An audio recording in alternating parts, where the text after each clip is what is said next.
Hello and welcome back to the Simplicity Diaries with me, Kim John Payne.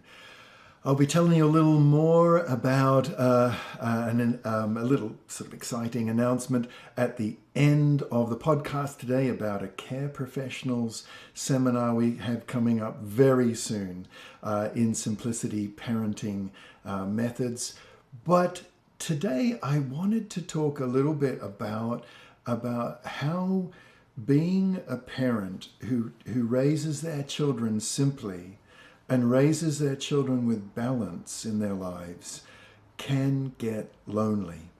I've heard this from time to time, and it's not easy, right? When you look around your neighborhood and kids are wicked overscheduled, they're deluged with screens, when there's so little rhythm in their lives, when it seems kind of just crazy, you know, and you're looking at that and you're thinking, okay, I can make the decision to not raise my child in that way.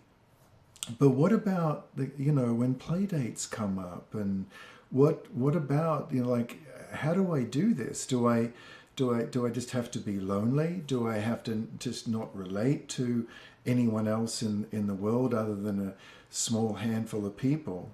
Well, there's a couple of things here. Although it might not be entirely great news, but there are an incredibly rapidly growing number of parents who are just thinking, wow, this has just all got too much. And within them, there's a gut instinct that this is just too much. This is crazy. I didn't have to cope with this when I was a kid. And a bunch of parents have said to me over the years, when they just stay within their lane, stay within their own circle of control and just raise their kids simply, stick to their values, they're often approached by other parents saying, how do you do that? What are you doing with that? And that's where it's not your circle of control, but it's your circle of influence. Just by staying in your lane, just by being able to do what you do, raise balanced kids, other people start to notice. It takes a while, but they do start to notice. Extended families start to notice. The other teachers certainly start to notice. So one message that is not, immediate, but my message is hang in there. Honestly, hang in there. But more to the present. What can we do when there's a play date requested where you strongly suspect there's going to be a screen tsunami go on? There's going to be gaming go on. There's going to be unlimited kind of access to sugar, just to a little. There's going to be very probably difficulties around boundaries, the kind of language that is used, the kind of difficult, aggressive words that are going to be used. And you know it because you've been through it and you've seen it. It's not, you're not imagining it. You know this is going to happen. What can we do practically? Well, one of the sort of the more effective steps that parents, and you may have already practiced this, but some parents say, it's important to do activity-based play dates, not just hanging out play dates, not just hanging around. They're the ones that can really go wrong. But when they're more activity-based, when, they involve baking, they involve building, they involve a project, it might be biking or roller skating, or that you organize a play date along an activity sort of theme of some sort or another. It seems to help kids because they're looking forward. They're actually doing something together, and much less just hangout time where goofiness and silliness can happen, but they're also not being micromanaged either. Some parents have gone to the extent of getting little boxes that are like shoe boxes together.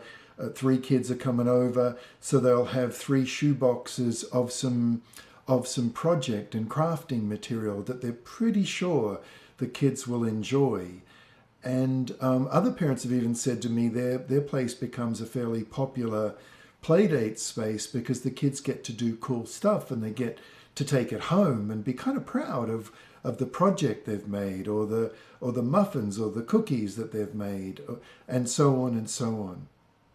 The other thing I hear a lot is limiting the time, so that the time of the play date doesn't just go on and on and on. Some parents have actually said when they're first getting this together, it's more like a pop-in than it is a longer play date.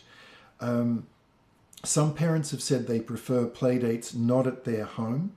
They initially, at least, they prefer to meet up at the park and then go biking, or meet up at the park and just do something together.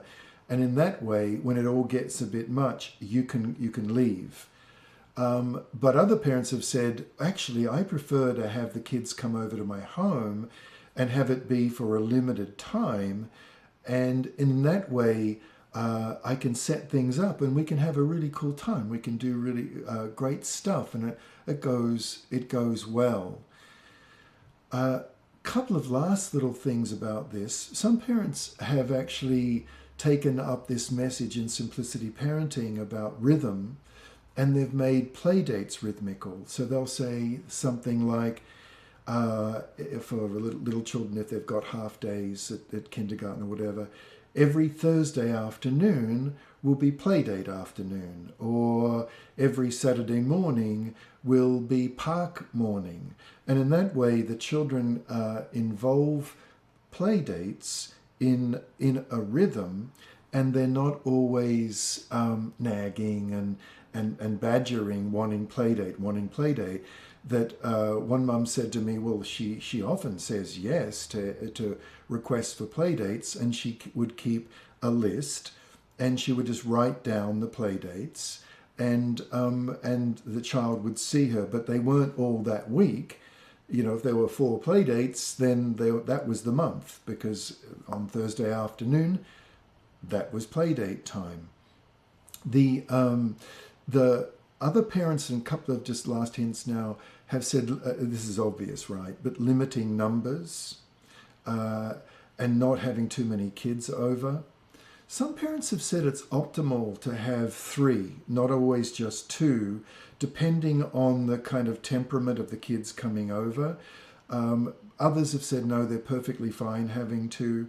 Very few parents have said they're fine having large numbers. So all these things, you might think, well, hang on, isn't that over controlling my kids' play dates? And you know, I don't think it's over controlling one little bit. It's connecting. It's connecting with your child and their friends, and it's being able to give. It does involve giving up your time. It absolutely does. There's no way around that, right? But it means living closer to your values. And if you do give up that couple of hours a week for a play date, and it's been closer to your values and hasn't just gotten crazy, where you've had to pick up the pieces for days afterwards, it's just a really wise investment every which way round. Okay, so the loneliness of play dates, and also one last quick point, I'll sneak this in, is that when other parents come to collect their kids and they see that it's calm-ish, you know, or that it's been fun without going crazy, you're much more likely to have a parent say, you know, how is it that you're doing that? You're much more likely as a mum or a dad to make a connection, even a friend, if they come and collect the kids, see what is possible you can slowly over time find 2, 3, 4 other parents in amongst the big class group if the children are at school, and it doesn't get quite as lonely. In fact, it's kind of not lonely at all.